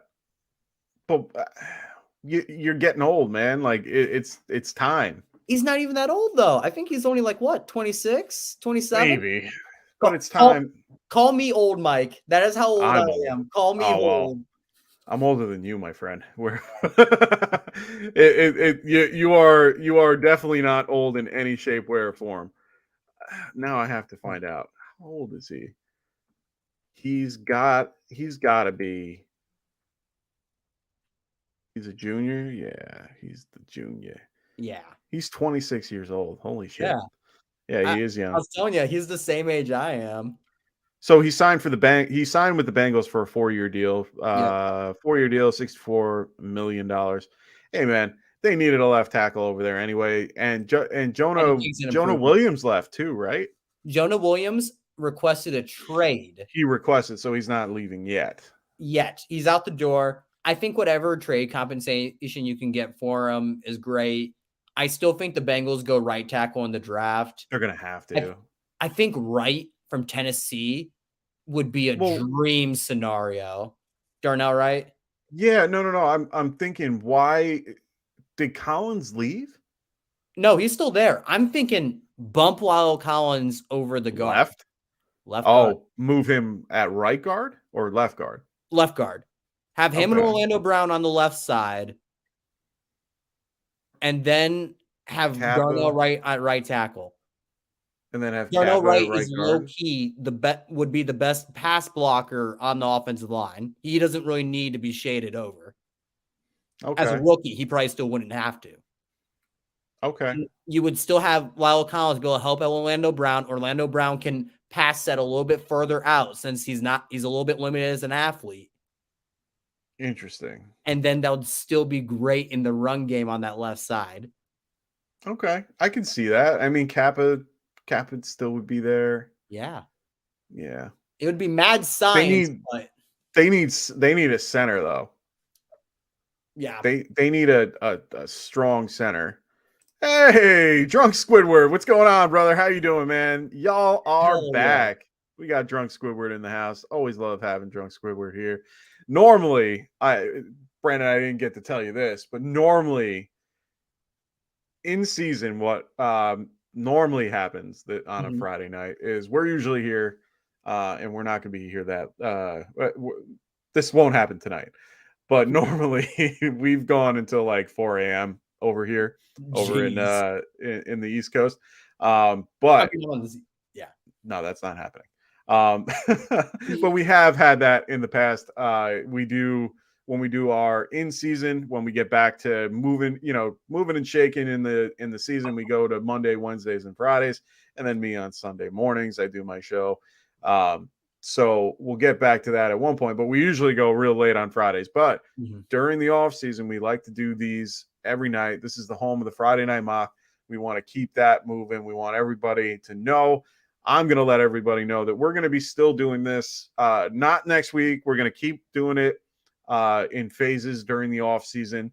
Once we're done with the NFL draft, we'll start being more consistent on Friday nights and try to be here almost every Friday night after the NFL draft so that we can get you guys in here mocking, because we'll know who everyone's going to and everyone's at. And, that's when people love doing this so they can make their teams and figure out what they want. And we'll get you guys the practice that you need to get ready for your drafts in August, or at least, for most of them. I know we have rookie drafts coming up for a lot of people. We'll try to maybe squeeze one of those in there. So keep an eye out. Make sure you guys follow me on Twitter. I do post out a lot of the stuff that we do in general. I try to do both Twitter handles. It's just a lot going back and forth. So make sure you guys check me out. I'll make sure I get them out. Make sure you guys are checking out Brandon as well. He puts out a bunch of stuff all the time. So check out his Twitter. His handle is right there underneath his name. Ooh, okay. Yeah. So we have a question from Mr. Drunk Squidward. So Mr. Drunk says, I had a question for you guys in a super flex with the 102 and the 105. Who would you choose in a rookie draft? Just curious. I know it's early, but I want to know. Okay. That's a great question, man. I mean, this is definitely for both of us. Yeah. I mean, the 102, it has to be either Young or Stroud, or it's one of the two. Yeah. I agree. Like 1 to 2, they're going to start this year, and they're going to start at least for the next 5 years. At least. The very least. And it's clear it's one of those two. Like we can't. I'm not going to be the one to tell you to take Richardson. I'm sorry. Yeah, no, fuck it. I will. Yeah. I like personally, I would still probably fucking take Richardson. I'm a little bit more reckless, and I am okay with pissing away that $50, but I want Richardson on my team long term. Well, I want that kind of upside. See, here's where the fun is. So he has the 102 and the 105 here. So the 102, you have two options. Ooh, Brandon throws the other Brandon throws in his. AR is my 1.2. I love it. Fellow Brandon. Brandon's unite. I mean, let's go, Brandon. Sorry, I had to. It was funny. Hey, it's okay. I was Yang Gang and he didn't make it far enough. Look at that. I mean, honestly, for me, I'm going with Stroud or Young. I just think it's a safer pick. Richardson is definitely a ceiling pick, but he could be there at 105. Yeah. And I'm okay if he's not.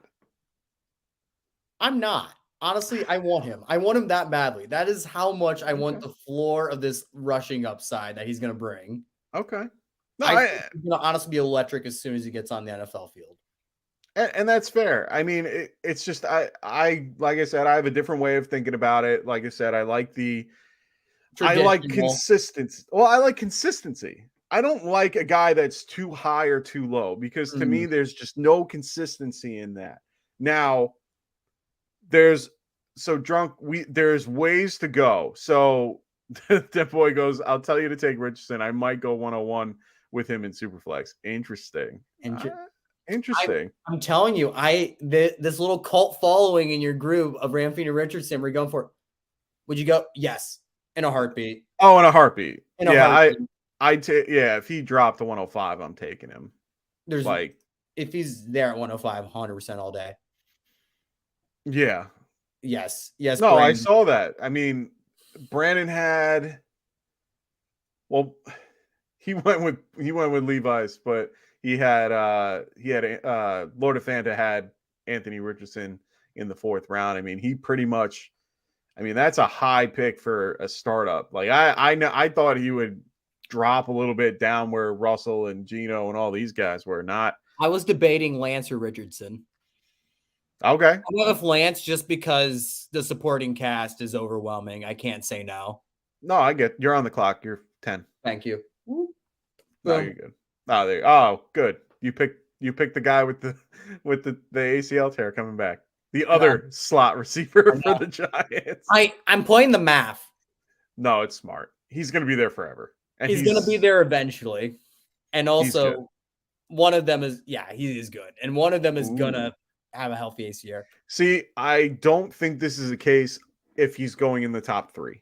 If he goes in the top 3, there is no way in hell he's sitting on the bench. For more than I think at most, if he goes to Carolina, Andy Dalton might be week 1 starter, and that would be most. I mean, they also have that other guy. It's not Howell. They have what's his face in Indy. Yeah, Gardner. No. Or are you talking about Carolina? No, we said Carolina. Yeah, I'm talking about. If he goes number 1 to Carolina, then his competition would be Andy Dalton. Okay, I was saying Matt Carroll. Matt Corral. Corral. Yeah. But either way, I mean, you're right. Andy Dalton would be there for the Colts. It would be Minshew. So maybe a game or two, but I don't see. Yes, look at that. Drunk helped me out here. Carroll. Corral. But yeah, I mean, honestly, I don't see him sitting. I see him starting. It doesn't matter where he goes. I pretty much see him starting. I mean, what you're going to start David Mills for like 4 games if he goes to Houston? No. Oh, also, you want him to work out his problems on the field. Yeah, you're taking the L this year. Just go through the year. Yeah. And also allow his rushing floor to be able to allow your offense to at least be able to move the ball. Yeah, and I mean all the teams have decent defenses too. Carolina has a very solid, underrated defense. They're young. They got better. They signed Von Bell this offseason to be a safety, and I think that's good for multiple reasons. One, it gives them a good safety that can play the deep half of the field and deep middle if he needs to, but also frees up Jeremy Chin to play more in the box. This past season, he had like a 200 less snaps in the box than he did 2 years prior. About 30 less tackles. Wow. Yeah, I mean, Jeremy, I love Jeremy Chin. I love Jeremy Chin. I think he's one of the best that are out there right now.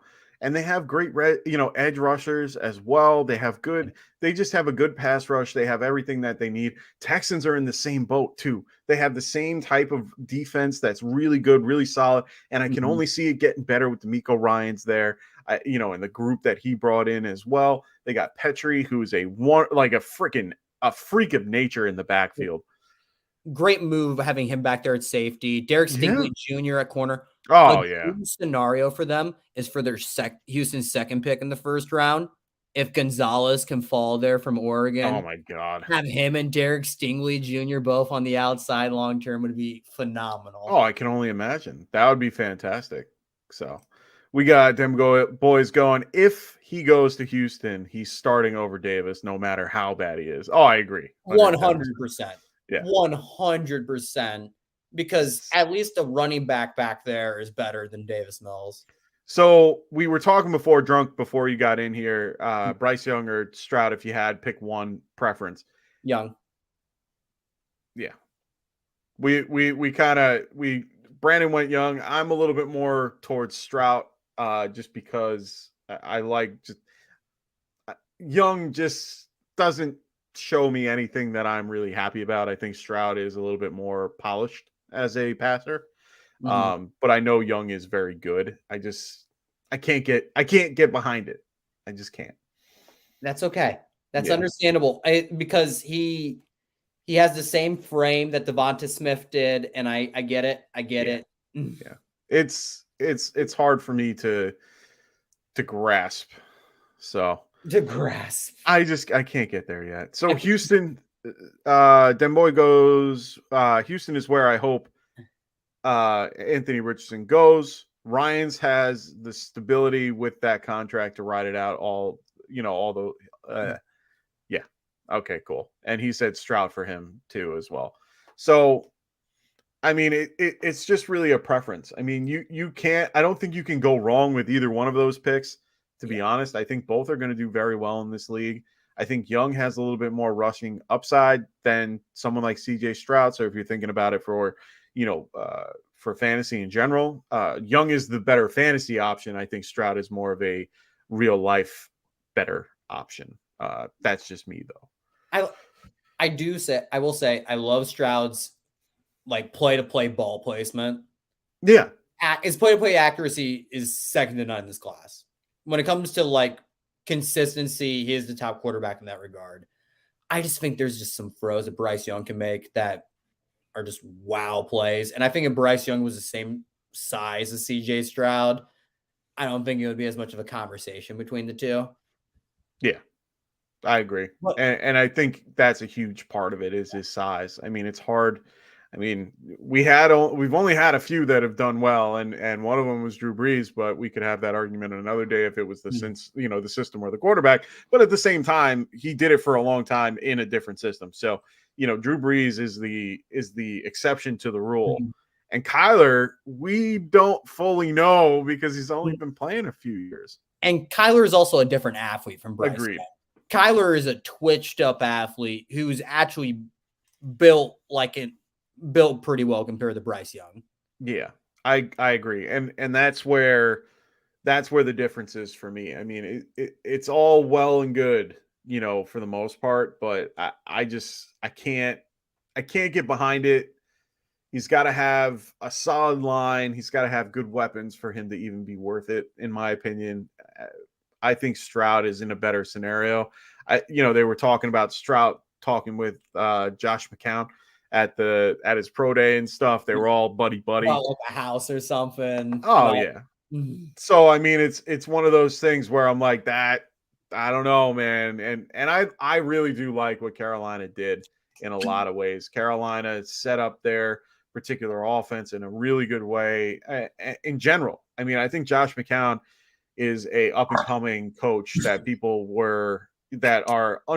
they weren't really, I don't know if they were keen to it. I think he's just really, really one of my favorites. So yeah, and everyone wanted Josh McCown just to even be on part of the roster, even as like a fourth. This is exactly.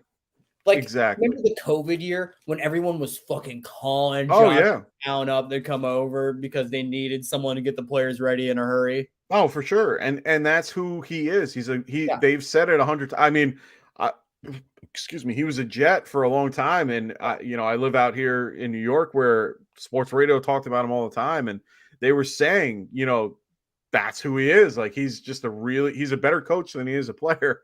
He did well in his years, but he's a better coach. So, a lot of people really respect and love what he did as a coach, and they can only hope that he does better. So I'm really excited about that. So we are wrapping this up. We got the whole draft done. I am so happy and thankful for everybody that joined. Lord of Fanta, Tim, Ryan M. Hick, Kevin Coleman. Make sure you guys check him out at Football Guys.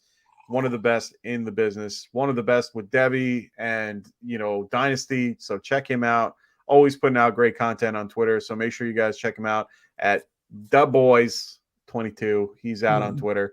Make sure you check him out. We got Brandon, of course. We got myself. We have Tycoon in the building. Make sure you guys check him out on the Fantasy Boardroom and on Twitter as well. We got the other Brandon and company over here talking about what was he saying again? AR going as the 102. So make sure you guys, them boys. We got Cody McGoats. We have Chris in the house. Chris, thank you for joining tonight. I really appreciate your help tonight. Flag Dog as well. Always a pleasure to have Flag Dog in the house. I always love his sideways, Aaron Rodgers, half helmet off his head. But Flag Dog helps us out, get these things full all the time. So thank you for joining, everybody. Thank you. We're going to take a quick look at these teams just to see. I want to take a quick look to see who I like, who I don't like, the teams that I'm like, I was going to ask you about my team and see how you felt about my team. Yeah. Little things like that. So first, let's pick a team that you really, really like here beyond your own, because we all love our own. Let's see. But let's find a team that we both are just like, I really like this team. And I think for me, I was aiming for, nope, can't go with them boys. I was right there. I was going to do it, but I can't do it. Thanks, brother. I appreciate that. I really like the upside of Brandon's team, honestly. Okay. I don't hate his team. I like what he's got going on. Yeah, like it's real boomer bust potential, but it could, if it booms, this team could be really good. So Cody, I am off of Gabe Davis, and it's unfortunate. He was my favorite player. He was my flag plant last year. It's disappointing. We gave away his jersey just because of the concept. I mean, I have this up right here. We had our 600 subscriber giveaway. We gave the jersey away. He has it. He owns it. He tweeted it out the other day. So congratulations to Craig Schmucker. We appreciate everything you do, my friend. Make sure you guys check him out on Twitter as well. I mean, he has been a great help, and he won the jersey. So they all know how much I love Gabe Davis, and I just can't anymore. Yeah. Hey, that's understandable. Like, if you get burnt by a player enough times, you just don't want any piece of it anymore. I can't. I'm starting to I'm liking Chris's team a little bit. I like what he's got here. I love the pieces that he has. He's got Watson, Dak. He's got Travis Etienne with Stephon Diggs, Judy. Yeah. He's got Goddard with, Cooper to match up with the good old Deshaun Watson. He's got White, Pacheco in there, Flower, little couple rookie picks in there. I like it. I like that. I think I'm going to go with Chris's team. It's the one team that I saw that I didn't have anything bad to say about it. I think it's pretty solid. Yeah. So good job, Chris. I like what you did there. Good stuff. Den Boys goes, it's a startup, so I'm willing to wait on him with already having, CMC and Eckler. No, I don't blame you. Man, Oh, he's going with Javonte. He's talking about Javonte. Yeah. Okay. I think the Samaje Perine signing was just kind of writing on the wall that I want no part of Javonte Williams this year, especially in redraft. Like I'm out.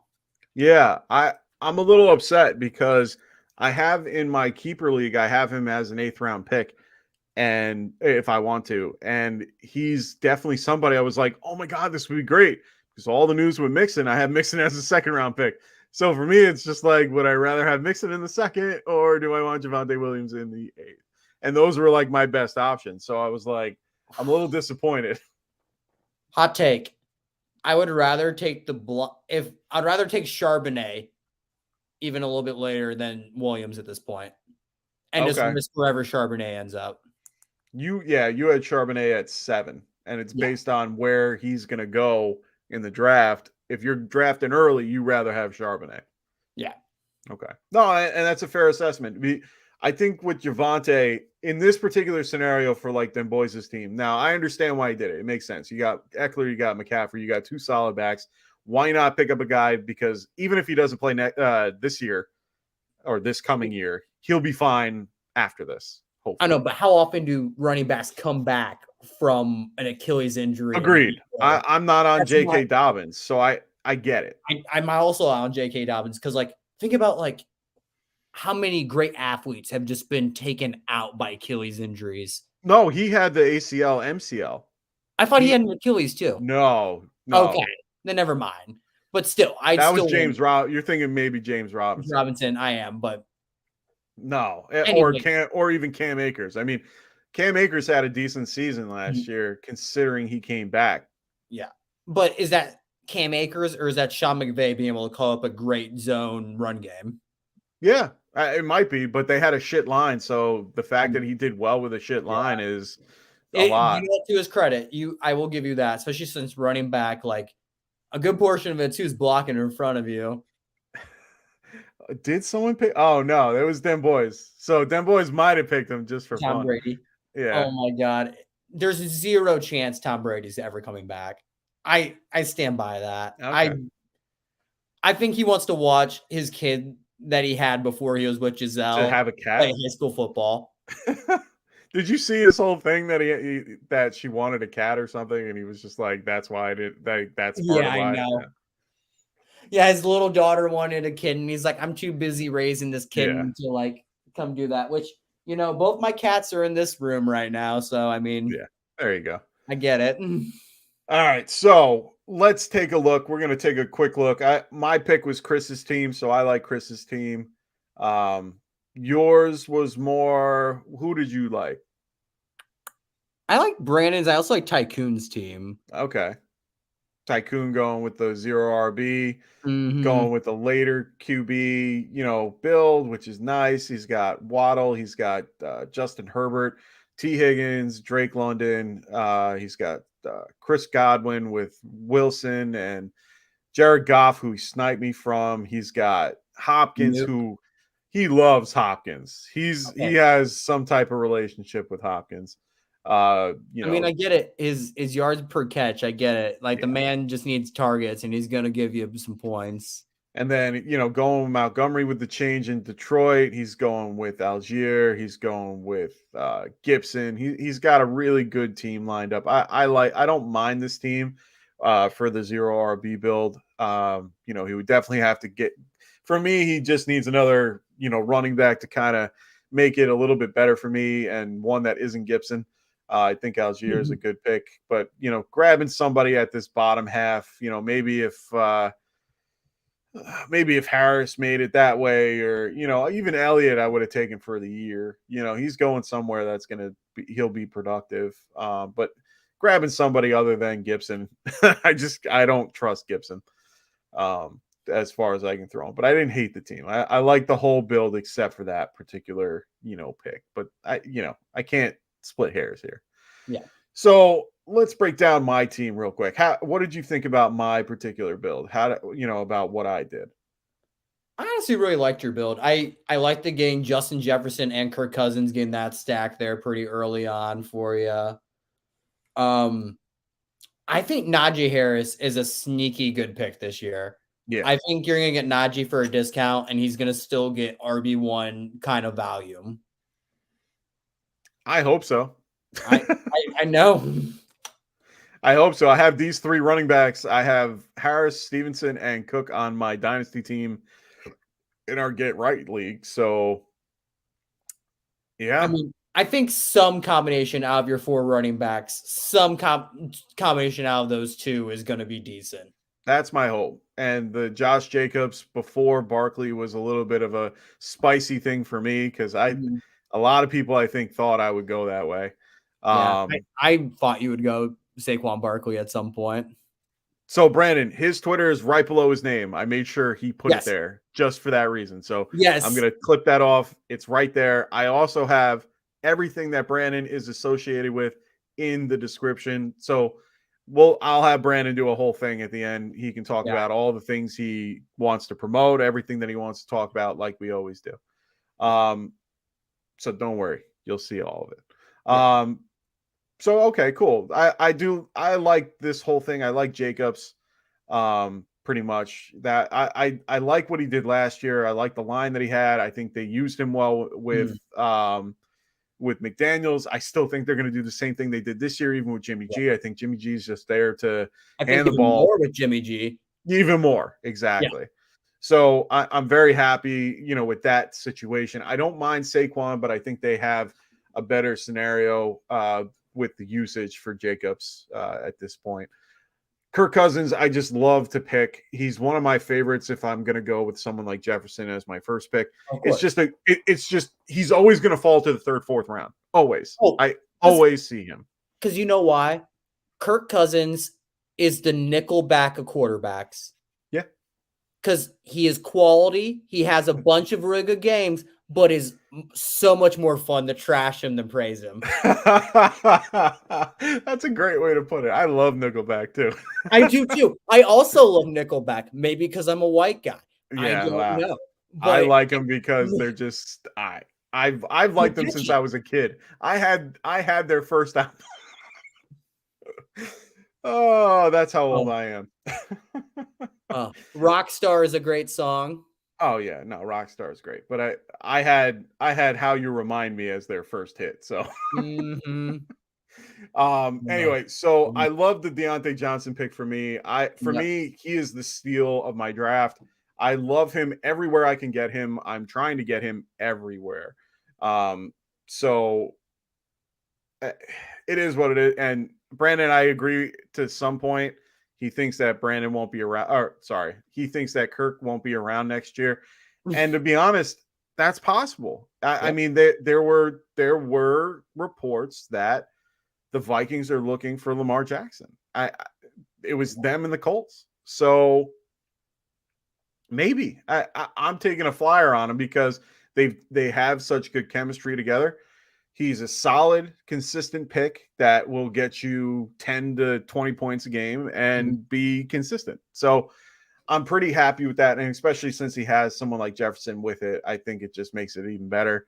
The Dotson pick, I think they're going to do well. I picked Sam Howell because we were talking about him, but then I lost out on Baker on the turn when we were coming back. I picked Cedric Tillman instead. I think Tillman's going to be a really good pick, in general, based on where he lands. So I'm hoping that happens, where he goes to a really, really good team. But we'll have to wait and see. I love Evan Ingram. He did so well. Any tight end with Doug Peterson and Trevor Lawrence is going to eat. I want to piggyback one more thing on the Kirk Cousins point about him not being on the team next year. Sure. Look at Derek Carr. Look at him going to an offense with more weapons. Look at how Kirk Cousins has been throughout his entire career, that he has been surrounded by weapons and still able to put up good statistical numbers throughout the regular season. NFL teams are desperate for at least mediocre to good quarterback play. Another team that thinks they're a quarterback away is going to sign Kirk Cousins. It's still a good pick regardless if he's on the Vikings or not next year. Yeah, no, I agree. And then, they were saying, Cody was saying that he saw a mock where the Vikings traded up for Will Levis or Levis. He should change his name to Will Levis. Get some deals, endorsement money, man. And maybe not from Duke's Mayo. But I can see him I can see this. I can see him going there and sitting behind him for a year, which is what he needs. And him being good. I actually tweeted it out today. It was like one of those memes from like the Disney movie of the swords pointing at the dude. Is like, what's your Vikings take that's like this? And I said, Vikings are going to trade up and get Will Levis, and it's going to be the correct decision. No, I agree. I think if anything, they need a quarterback to sit behind Cousins, not to play for him. No. Sit behind him, challenge him, make him aware that, hey, you got some young guy behind you. You might want to take a minute and like figure out all your shit and get it together. I mean, it happened with Rodgers when Jordan Love got drafted. Well, maybe to a different extent, but yes, same concept. I mean, one's a Hall of Fame player. The other one is a Hall of very mid. Yeah. So let's answer this question. So Drunk Squidward asks, does Kenny Pickett have a breakout year this season? I think he's already at a ceiling. Interesting. I think he's a game manager that can maybe cut down on some of the turnovers. Okay. But I think that's about it. I think that's about his ceiling. No, I'm with you there. I mean, I don't see him being anything. I don't know if it's a breakout season for him next year. I think it's just improving on what he did last year, which wasn't that great to begin with. I think he's just trying to get better every year to be Kirk Cousins. Like, I think that's exactly his prototype, like, of who he is. He is Kirk Cousins. He is Jimmy Garoppolo, Derek Carr, Tannehill. Like, he's one of those guys. He's nothing like Mahomes, Allen, all them. I think he just has, since he went really early, everyone's like, oh my God. Like, no, he is somebody that is going to take some time to grow. But here's the thing. Take some time to grow to what? I mean, that's what I mean. To grow to Derek Carr. Like, that's your ceiling. He is the worst quarterback to have. Unless you can maybe that's too harsh, but having a purgatory middle of the pack quarterback is the worst place to be in the NFL. No, that's fair.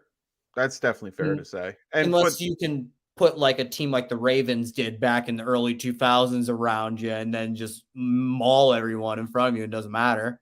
Yeah, but they had been for so long that they've gotten to a point in their career where they don't like changing up the quarterback. They don't like changing up the team too much. I mean, most of that team has been the same since Ben, and nothing's really changed. But Tomlin keeps pushing out these 8-8 seasons that he can still be above 500 and still do fairly well to at least people not giving him shit every year. And to be honest, that's Kenny Pickett, is to keep you at that point. Now, we saw the change that happened when Trubisky, went out and he was like, nope, you're coming in, kid. It's your turn. And he did okay. Like, he didn't have a horrible day. Yeah. But I think his ceiling is, like you said, like, or what we both said is, that Cousins, that Derek Carr, that he's going to be mediocre at best. But you're right. When is going to be the time that you're going to go for somebody that's a little bit better?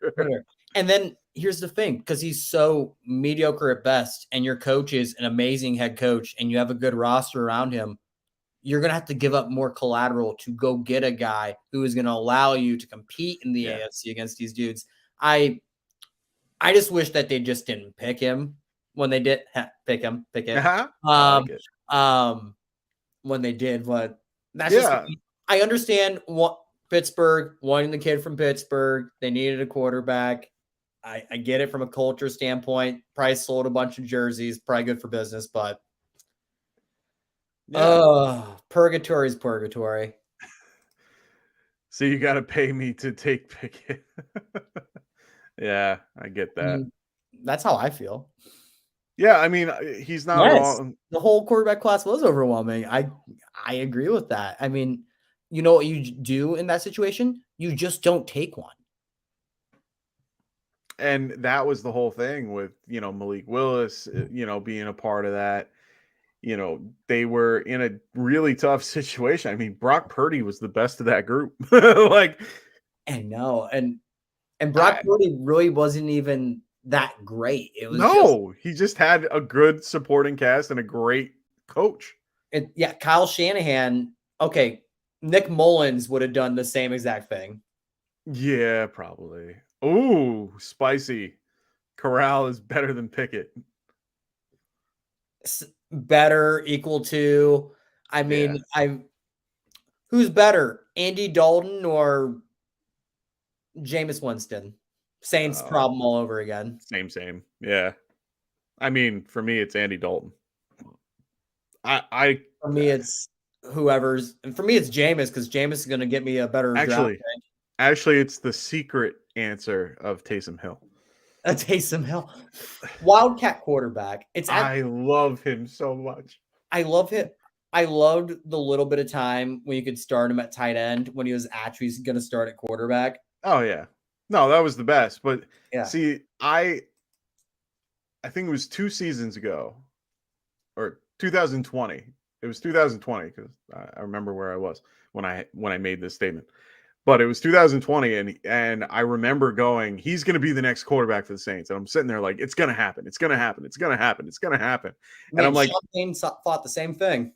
And you know what? He had, at that particular point in his career, in the same set of games, he had the same numbers as Aaron Rodgers in his first, like, whatever season behind, a guy like Favre, for the first 3 seasons. And I'm sitting there like, he has potential to do it. Like, this guy is just a football player. I just love the guy he is. I think it's more I like his style of play than like him being a quarterback. I see. That's the thing. I like Taysom Hill, the player, more than I like him as a quarterback, or even as a tight end for that matter. I just like him as a player, as someone who I can just draw up specific plays for. Yeah. And that also plays on special teams. Yeah. And he doesn't give a fuck. He will run you over. Or tackle you. He'll light up guys on kickoff. Oh yeah. I love it. Absolutely love it.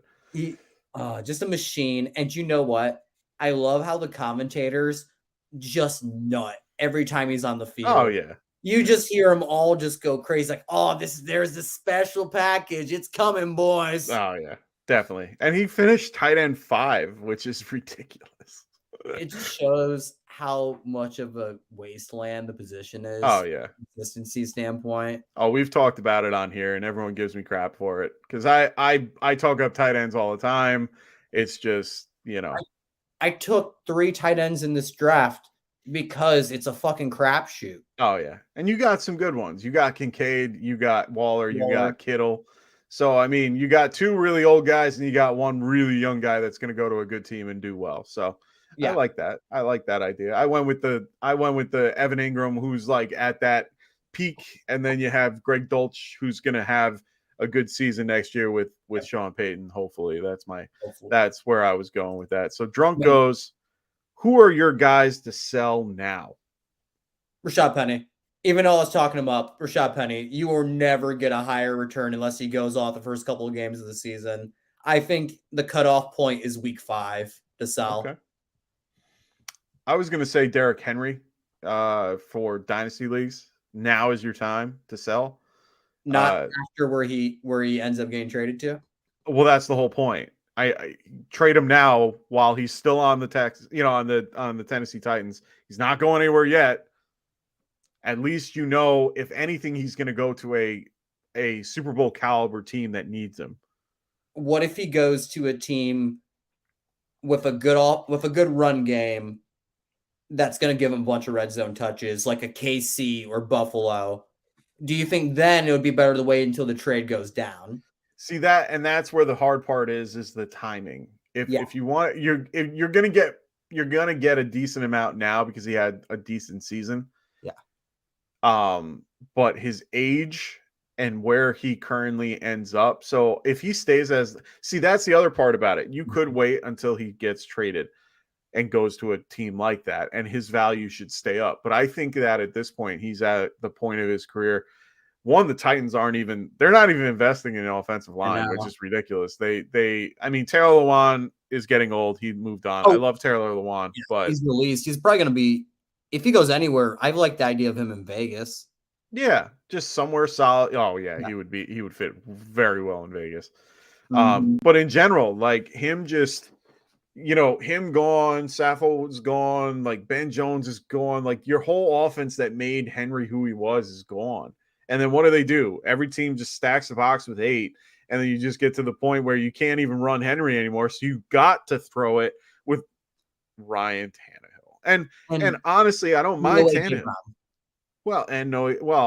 Sorry, AJ Brown light with Treylon Burks, but he can't stay healthy either. So I mean, it's Kyle Phillips is low key the most consistent wide receiver on that whole roster. I really, really like Kyle Phillips. He's okay. I still think he's going to outproduce Treylon Burks next year. That would be interesting. As long as he can stay healthy, I would be down for that. Like if they both play 17 games, Kyle Phillips is going to score more fantasy points in PPR format. Yeah, I can go with that. I'll be on that. I guess my other sell now guy would probably be, I guess Treylon Burks, maybe Jameson Williams actually. Jameson Williams. Okay, sell him now while DJ Chark just left. Yeah, DJ Chark just left. I think people are going to overpay for him. No, that's a good. I like that. I like that take because I was thinking about that today. Is what's their team going to look like now that DJ Chark left? And you're right. I mean, they have Josh Reynolds still there. They have Jameson Williams who's going to play there. He'll probably be way more play. He'll get more time next year. Yeah. And then you have who? Like I said, Josh Reynolds. You have Khalif Raymond. I mean, they didn't really upgrade anywhere at the wide receiver position. Maybe they do it in the draft, which is more than likely where they're going to go. But I don't know. Like that's not a horrible sell now. For now. So yeah, because I don't think he's going to ever get a higher return than he will right now. No, you're right. I think they're going to add another receiver in the draft. That would be a nice fit for Quentin Johnston. Yeah, no, that's a great place for him. I mean, he went 5-8 here, so he went in the 5th round in this dynasty startup. So that's a pretty good time to sell him now if you're willing to. I don't like him as much as some other people do. Mm-hmm. Because of his deep threat ability. To me, that's just it's a Deshaun. It's Jackson. Like a Deshaun Jackson type, which he did well in his seasons. I mean, he was one of the better receivers ever. But boom or bust. It's not consistent week to week. It's more. Exactly. I would say guys like that are better for like best ball formats and really dynasty along those lines. I agree, and that's where I like a guy like Cedric Tillman, as a rookie wide receiver, Zay Flowers. These guys are a little bit more possession receivers that run good routes that are in the short intermediate that I like a lot more. So Zay Flowers ended up to the Chargers. Oh, that would be insane. That would be great with Justin Herbert's ball placement and just that would be fun. It would be great. It would be great. They would actually have a deep threat that can catch the ball consistently. Well, the Giants keep saying they need the receiver too, so they would go for a guy like Zay Flowers. I'm like, please that no. Would piss me off because honestly, outside of Slayton, you guys need some size, man. I know. Well, we had that talk too. It's like the year that they had. It's like the Patriots that had every guy under 5'10". It was ridiculous. Oh man! But Drunkos, I've seen penny in a package sale for Tyler Algier and Carr. Perfect. I'll take it. Take it. Take it to the bank, cash it in, and see what you got. The Sun God is the only wide receiver I go for on the Lions. I mean, I picked him up too. I mean, I picked him up in this draft. I did think that I would get Goff. That was part of my strategy. I don't like always. With the stack, it's not necessary in Dynasty, but I do my best to try to get at least one quarterback, stack if I can, even if it's the low end, just because it works out well at one point or another. That's what I was looking for, if Lance and George Kittle there. That was probably the closest thing I was really able to get to. Yeah. I mean, I do what I can, but I don't really, if it doesn't work out, I don't care. It doesn't bother me at the end of the day. So. All righty, we're going to wrap this thing up. We've been going on for an hour and 50 minutes. So I am just, I mean, I could talk all night about this, but I need to get some sleep. I'm getting tired. Either way, Brandon, thank you so much for joining me. I'm going to give you a minute for yourself to promote everything that you're doing. So it's time for you to take the floor. All right, guys. So real quick for me, my name is Brandon Karkiewicz, as we said at the beginning of the podcast, or Brandon Karkiewicz, whichever one you want to pronounce, doesn't matter. My Twitter handle is Brando Carco. Makes it a lot easier to find me on Twitter. I have a YouTube channel with my partner, Brett. It's at Pitch Pass Podcast.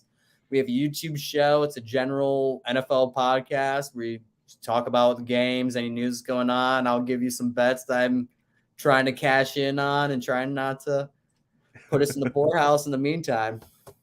That's awesome, man. Like I said, I really hold on. Where we go? There we go. Really glad to have you on the show. So thank you for joining me. I'm gonna throw your thing in the. I'm trying to find you on.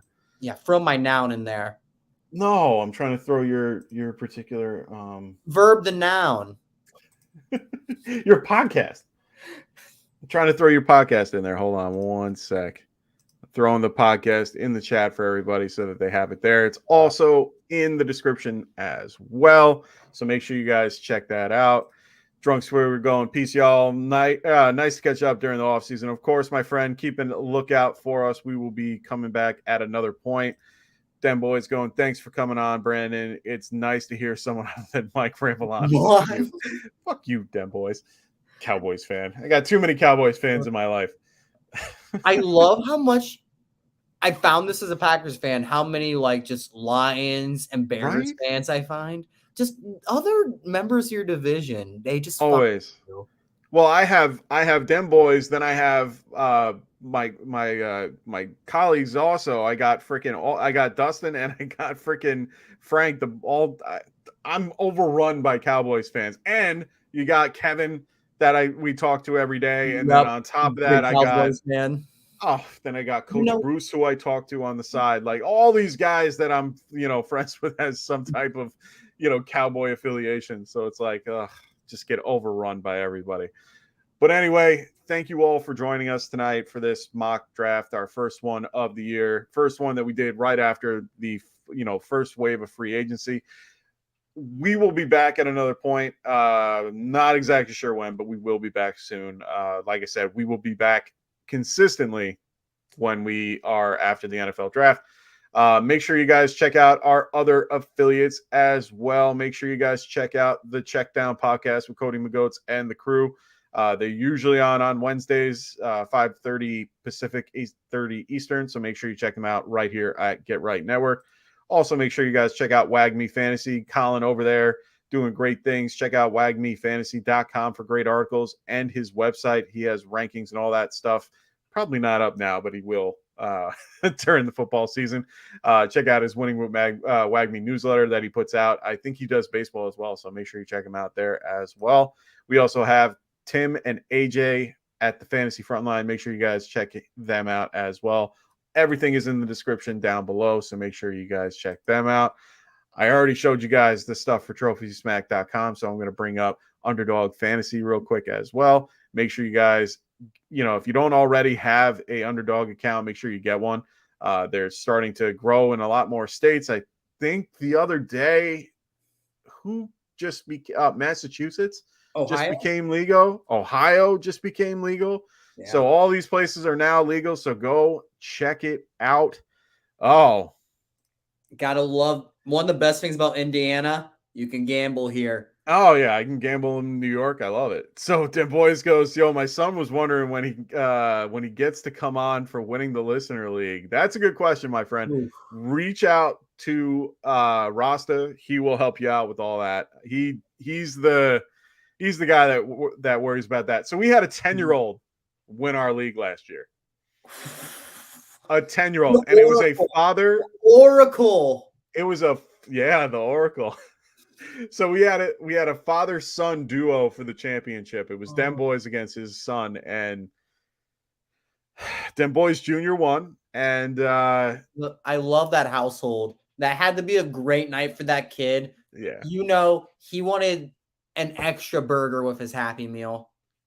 Being big that night. I hope so. And the funnier part of this whole thing is during the year, I got a little cocky and I faced Den Boys Jr. And the week that I had, I was like, I have a really good lineup anywhere on my team. Mm-hmm. And I gave him the option to set my lineup, the whole thing. So he set my whole lineup. Yep. And I let him, can't add drop, can't do anything. Yep. And I still beat him. So he beat, actually, no, I'm sorry. He beat himself.